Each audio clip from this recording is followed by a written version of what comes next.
যুদ্ধ বন্ধে ইরান যুক্তরাষ্ট্রের সমঝোতা, শুক্রবার সুইজারল্যান্ডে চুক্তি সই, উদ্যোগকে স্বাগত ঢাকার।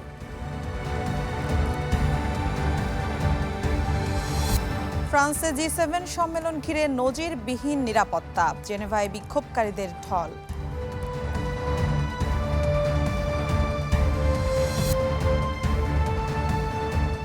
আমন্ত্রণ ওয়ার্ল্ড নিউজ টুডে, সাথে আছি আমি মিলা খন্দকার।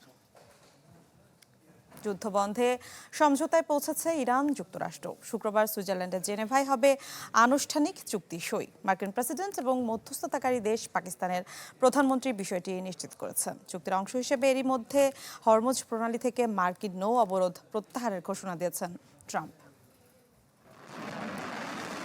কয়েক সপ্তাহ আগেও মধ্যপ্রাচ্য জুড়ে শোনা যাচ্ছিল ফের যুদ্ধের দামামা। হরমুজ প্রণালীতে অবরোধ, সামরিক মহড়া, পাল্টাপাল্টি হুমকি, সব মিলে পরিস্থিতি পৌঁছেছিল বিস্ফোরণের দ্বার প্রান্তে।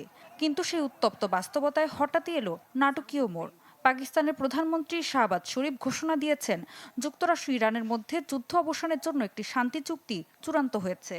আগামী 19 জুন সুইজারল্যান্ডে হবে এর আনুষ্ঠানিক স্বাক্ষর।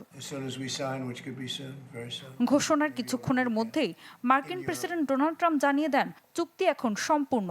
একই সঙ্গে তিনি হরমুজ প্রণালী খুলে দেওয়ার এবং ইরানের বিরুদ্ধে যুক্তরাষ্ট্রের নৌ অবরোধ প্রত্যাহারের অনুমোদন দিয়েছেন। ট্রাম্পের দাবি, যেখানে তার পূর্বসূরীরা ব্যর্থ হয়েছেন, সেখানে তিনি মধ্যপ্রাচ্যে শান্তির পথ তৈরি করতে পেরেছেন।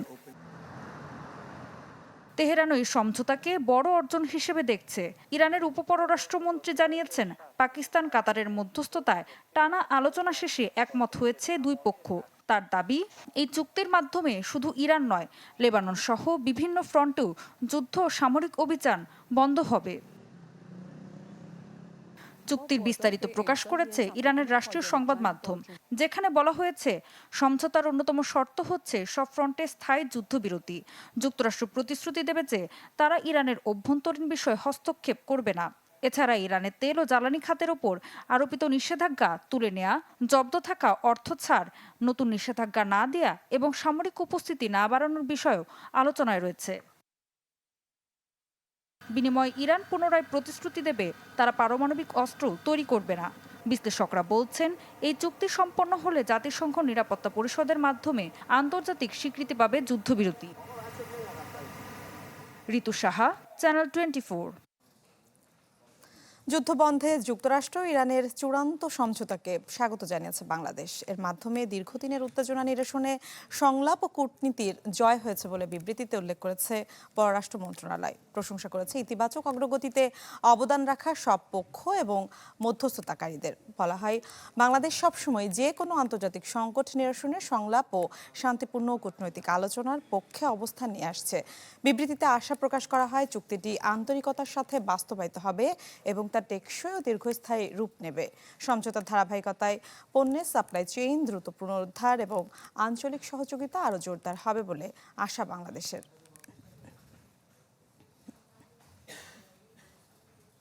ইসরায়েলের প্রধানমন্ত্রী বেনিয়ামিন নেতানিয়াহু খুবই জটিল প্রকৃতির মানুষ। তিনি ইরানের সাথে চুক্তিটাকে প্রায় ভেস্তে দিয়েছিলেন। কথাগুলো বলেছেন যুক্তরাষ্ট্রের প্রেসিডেন্ট ডোনাল্ড ট্রাম্প। রোববার ইরানের সাথে চুক্তি সইয়ের পরপরই টেলিফোনে নিউ ইয়র্ক টাইমসকে দেয়া এক সাক্ষাৎকারে এসব মন্তব্য করেন ট্রাম্প। বলেন, ইরানের কাছে পারমাণবিক অস্ত্র থাকলে ইসরায়েল 2 ঘন্টাও টিকত না। তাই যুক্তরাষ্ট্রকে তাদের ধন্যবাদ দেওয়া উচিত। লেবাননে ক্রমবর্ধমান হামলার জন্য ইসরায়েলের প্রধানমন্ত্রীর তীব্র সমালোচনা করেন ট্রাম্প। 28 মিনিটের এই টেলিফোন সাক্ষাৎকারে তেহরানকেও এক হাত নেন তিনি। সতর্ক করে দিয়ে বলেন, ইরান যদি যুক্তরাষ্ট্রের সাথে চূড়ান্ত পারমাণবিক চুক্তিতে পৌঁছাতে ব্যর্থ হয়, তাহলে তিনি আবার সামরিক হামলা শুরু করবেন।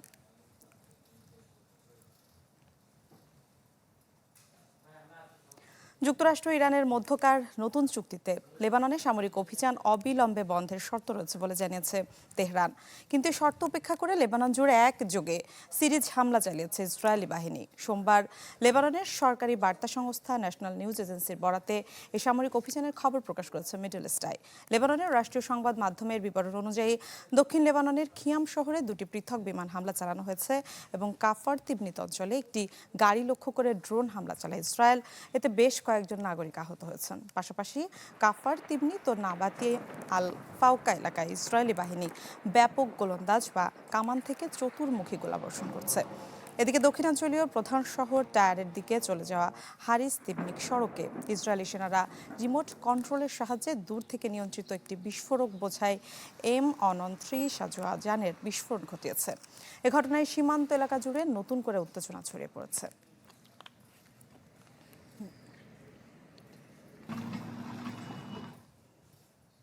দর্শক, নিয়ে বিস্তারিত জানাতে লেবানন থেকে আমাদের সাথে যুক্ত হচ্ছেন প্রবাসী সাংবাদিক সুব্রত সাহা। সুব্রত, আমরা গতকাল থেকেই দেখছিলাম যে চুক্তি হবে তার আগ মুহূর্ত থেকে আসলে লেবাননে হামলার তীব্রতা বাড়ে। এখন আসলে সবশেষ কি অবস্থা? নতুন করে নিহত বা আহতের সংখ্যা বেড়েছে কিনা, সেই সাথে সেখানে অবস্থানরত বাংলাদেশিরা কি অবস্থায় আছেন সেটিও জানাবেন। লেবাননের বিষয়ে ক্রমশ পরিস্থিতি অনেকটা জটিল হচ্ছে, কারণ লেবাননের বিষয়ে বিশেষ করে যুদ্ধবিরতি এবং সংলাপ কোনো কিছু কিন্তু কাজে আসছে না। ইসরায়েল ক্রমাগতভাবে লেবাননের উপর তারা হামলা চালিয়ে যাচ্ছে। বিশেষ করে গতকাল রবিবার স্থানীয় সময় এখানে দুপুরে কিন্তু লেবাননের বৈরুতের উপশহর দাহিতে সেখানে তারা বিমান হামলা করে এবং আমরা গণমাধ্যমে দেখতে পেয়েছি প্রায় অনেক বাসিন্দা সেখানে আহত এবং নিহত হয়। তবে লেবাননের দক্ষিণাঞ্চলে এতদিন হামলা চললেও কিন্তু দাহিতে অনেকদিন পরে আবার গতকাল হামলা হয়েছে এবং এই হামলার কারণে ইতিমধ্যে দাহিতে বসবাসরত বাংলাদেশি এবং স্থায়ী বাসিন্দারা তারা কিন্তু অনেকটা সরতে শুরু করেছে এবং আজ সকালেও ইসরায়েলি ড্রোন আমরা উঠতে দেখেছি আকাশে এবং যে কোনো সময় যে কোনো জায়গায় হামলা হতে পারে এমনটাই কিন্তু ধারণা করছে। তবে লেবাননের দক্ষিণাঞ্চলে বিশেষ করে অনেকগুলো গ্রামই কিন্তু ইসরায়েল দখল করে নিয়েছে এবং সেখানকার স্থায়ী বাসিন্দারা অন্যত্র সরে গিয়ে তারা কিন্তু মানবেতর জীবনযাপন করছে।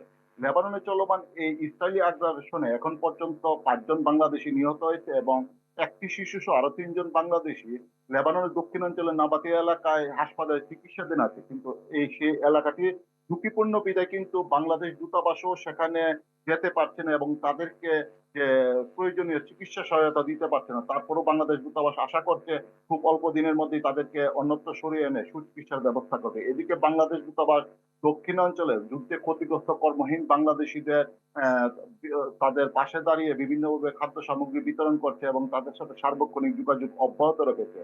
তবে দক্ষিণাঞ্চলের এখন যে পরিস্থিতি সেই পরিস্থিতিতে সেখানে বাংলাদেশিদের বাস করা অনেকটাই কঠিন হয়ে দাঁড়িয়েছে। তাছাড়া এই যুদ্ধে যে সকল বাংলাদেশি ক্ষতিগ্রস্ত হয়েছে যারা বাংলাদেশে ফেরত যেতে চায় তাদের কিন্তু বাংলাদেশ দূতাবাস বাংলাদেশে প্রেরণ করছে আস্তে আস্তে। তবে এই কার্যক্রম এখনো অব্যাহত রয়েছে বলে বাংলাদেশ দূতাবাস জানিয়েছে। তবে লেবাননের পরিস্থিতি ক্রমশই জটিল হচ্ছে। ইসরায়েল কোনোভাবে কোনো কিছু মানছে না এবং এই পরিস্থিতি কোন দিকে যায় এই মুহূর্তে কিন্তু বোঝা অনেকটাই মুশকিল। এই ছিল বৈরুত থেকে সর্বশেষ। জি, ধন্যবাদ আপনাকে আমাদের সাথে যুক্ত হওয়ার জন্য। লেবানন থেকে প্রবাসী সাংবাদিক সুব্রত সাহা আমাদের সাথে যুক্ত হয়েছিলেন। ফ্রান্সে আজ থেকে শুরু হচ্ছে G7 শীর্ষ সম্মেলন। 15 জুন থেকে 17 জুন অনুষ্ঠিত এই সম্মেলনে ইরান পরিস্থিতি, ইউক্রেন যুদ্ধ, বৈশ্বিক অর্থনৈতিক ভারসাম্যহীনতা এবং গুরুত্বপূর্ণ খনিজ সম্পদের সরবরাহ নিশ্চিতকরণ নিয়ে আলোচনা করবেন বিশ্ব নেতারা। সম্মেলনে যোগ দিতে ফ্রান্সের এভিয়ন লেবার শহরে পৌঁছানোর কথা রয়েছে মার্কিন প্রেসিডেন্ট ডোনাল্ড ট্রাম্পের। সম্মেলনের ফাঁকে তিনি মধ্যপ্রাচ্যের নেতাদের পাশাপাশি ইউক্রেনের প্রেসিডেন্ট ভলোদিমির জেলেনস্কির সাথেও বৈঠক করবেন। লেবাননের প্রতি সমর্থনের বিষয়টিও নেতারা আলোচনা করবেন বলে জানিয়েছেন ফ্রান্সের প্রেসিডেন্ট ইমানুয়েল ম্যাক্রো। G7 জোটের সদস্য দেশগুলো হলো যুক্তরাষ্ট্র, যুক্তরাজ্য, কানাডা, ফ্রান্স, জার্মানি, ইতালি ও জাপান। সম্মেলনে অংশ নিতে ব্রাজিল, ভারত, কেনিয়া ও দক্ষিণ কোরিয়াকেও আমন্ত্রণ জানানো হয়েছে এবার। এদিকে রোববার সম্মেলনের আগেই জেনেভার শহরে ব্যাপক বিক্ষোভের ঘটনা ঘটেছে। এক পর্যায়ে আইন শৃঙ্খলা বাহিনীর সাথে সংঘর্ষে জড়ায় বিক্ষোভকারীরা।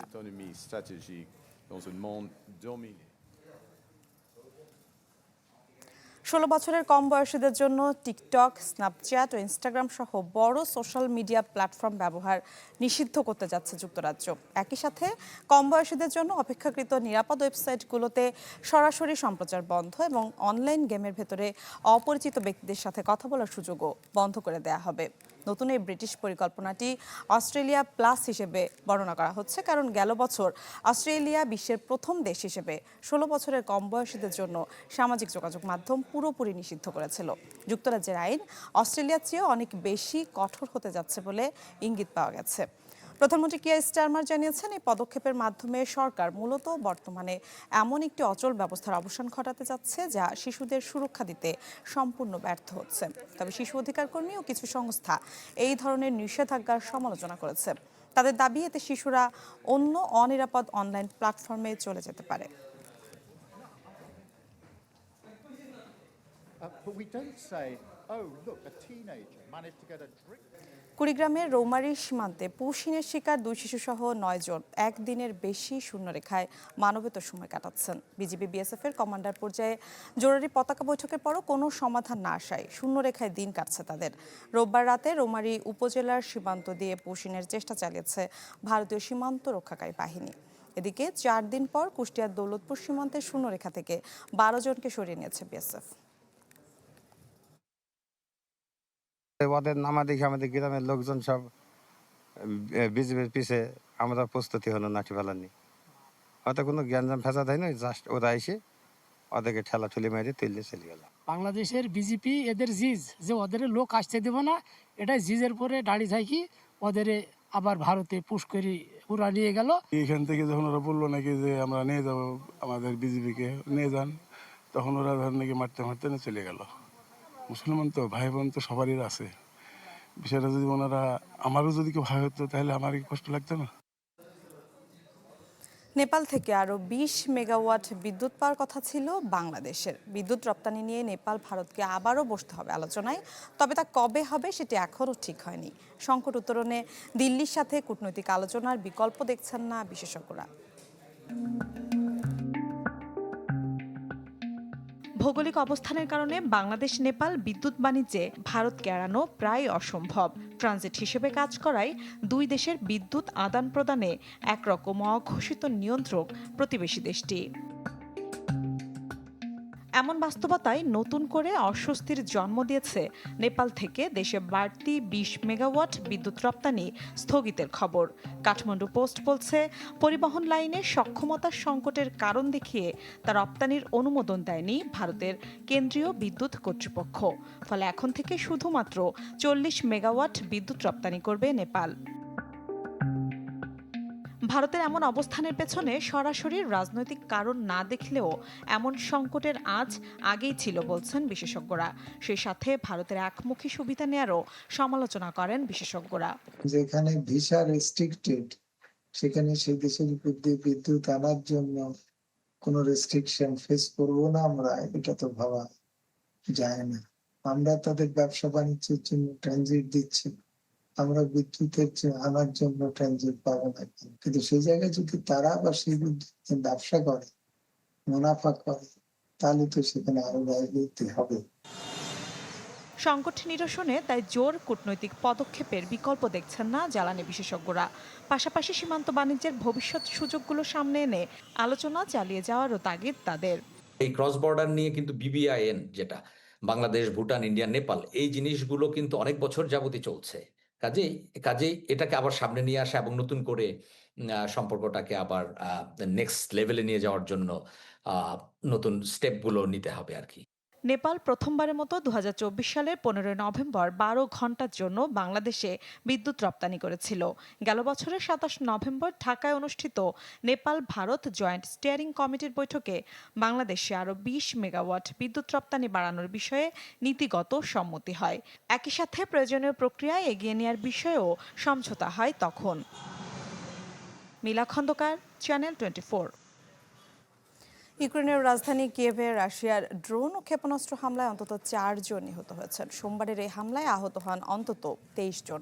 হামলায় ইউনেস্কো বিশ্ব ঐতিহ্য স্বীকৃত ঐতিহাসিক কিয়েভ পেচরস্ক ল্যাভরা মঠটি গুরুতরভাবে ক্ষতিগ্রস্ত হয়। কিয়েভের সামরিক প্রশাসনের প্রধান জানান, সরাসরি হামলায় মঠে আগুন ধরে যায় এবং শহরের বিভিন্ন বহুতল আবাসিক ভবন ও বিদ্যুৎ লাইনও ক্ষতিগ্রস্ত হয়। এতে প্রায় 1,40,000 বাসিন্দা বিদ্যুৎহীন হয়ে পড়েছেন। কর্তৃপক্ষের মতে এটি জুনের শুরু থেকে কিয়েভের রাশিয়ার সবচেয়ে বড় হামলাগুলোর একটি। হামলার সময় শহর জুড়ে সতর্কতা জারি করা হলে বহু বাসিন্দা আশ্রয়কেন্দ্রে চলে যান।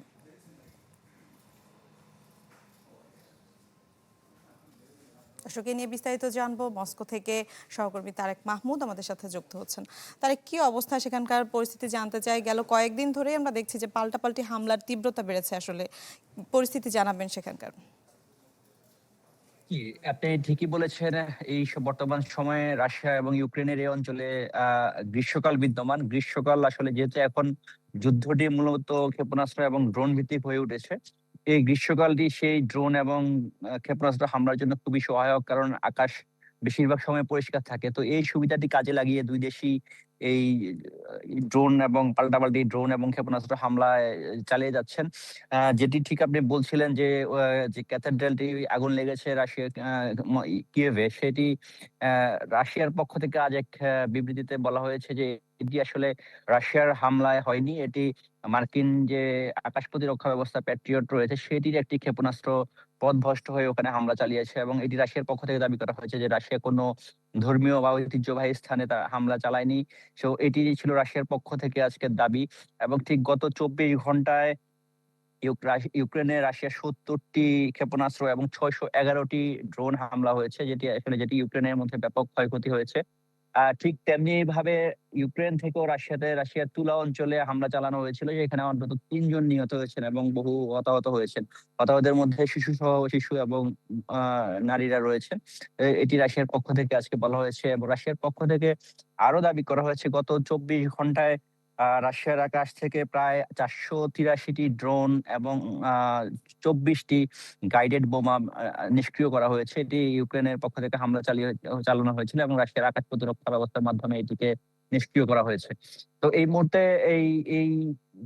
এই প্রাকৃতিক অনুকূল পরিস্থিতি কাজে লাগিয়ে ড্রোন এবং এই ক্ষেপণাস্ত্র হামলার মধ্যে দিয়ে দুই দেশের মধ্যে পাল্টা হামলা চলছে। যদিও কিছু ঠিক সপ্তাহ ২ আগে রাশিয়ার প্রেসিডেন্ট বলেছিলেন যে এই মুহূর্তেই রাশিয়া ইউক্রেনের যুদ্ধ বন্ধের সর্বোচ্চ সময়। কিন্তু রাশিয়া তাদের সম্পূর্ণ রাজনৈতিক এবং সামরিক যে লক্ষ্যগুলো অর্জন না হওয়া পর্যন্ত রাশিয়া যুদ্ধ বন্ধে আগ্রহী নয়। এটি উনি রাশিয়ার প্রেসিডেন্ট ভ্লাদিমির পুতিন স্পষ্টভাবে বলেছিলেন। এরই মধ্যে আজ একটি বিবৃতিতে ইউক্রেনীয় প্রেসিডেন্ট জানিয়েছেন তিনি ডোনাল্ড ট্রাম্পের সাথে তার একটি ফোনালাপ হয়েছে, যেখানে তারা আবারও এই যুদ্ধটি বন্ধের জন্য আলোচনা করেছেন। কিন্তু সত্যি কথা হচ্ছে আসলে রাশিয়া এবং ইউক্রেনের মধ্যে সরাসরি তেমন কোনো আলোচনার উদ্যোগ এই মুহূর্তে নাই, যেটির কারণে আসলে যুদ্ধ পরিস্থিতি বন্ধ হওয়া বা উন্নতি হওয়ার কোনো সম্ভাবনাও দেখা যাচ্ছে না। তো এটি হচ্ছে দিক থেকে সর্বশেষ পরিস্থিতি যা রয়েছে। তো যুদ্ধের তীব্রতা এই মুহূর্তে বেড়েই জি চলেছে। তারেক, ধন্যবাদ আপনাকে। রাশিয়া থেকে সহকর্মী তারেক মাহমুদ আমাদের সাথে যুক্ত হয়েছিলেন। ব্রাজিলের রিও ডি জেনেরোতে মাঝ আকাশে 2 হেলিকপ্টারের সংঘর্ষে 6 জন নিহত হয়েছেন। স্থানীয় সময় রোববার সকালে শহরের পশ্চিমাঞ্চলীয় উপশহর রেক্রিও দোস বান্দেরাইন্তেস এলাকায় দুর্ঘটনা ঘটে। ফায়ার সার্ভিস জানায় সংঘর্ষের পর হেলিকপ্টার দুটি একটি বৈদ্যুতিক গাড়ি বিক্রয় কেন্দ্রের পার্কিং লটে আছড়ে পড়ে। এতে পার্কিংয়ে থাকা প্রায় 20টি বৈদ্যুতিক গাড়িতে আগুন ধরে যায়। লিথিয়াম আয়রন ব্যাটারির কারণে আগুন নিয়ন্ত্রণে আনতে উদ্ধারকর্মীদের বেশ বেগ পেতে হয়। উদ্ধারকারীরা ধ্বংসস্তূপ থেকে 5 আরোহী ও একজন পাইলটের মরদেহ উদ্ধার করেন। দুর্ঘটনার কারণ অনুসন্ধানে তদন্ত শুরু করেছে দেশটির কর্তৃপক্ষ।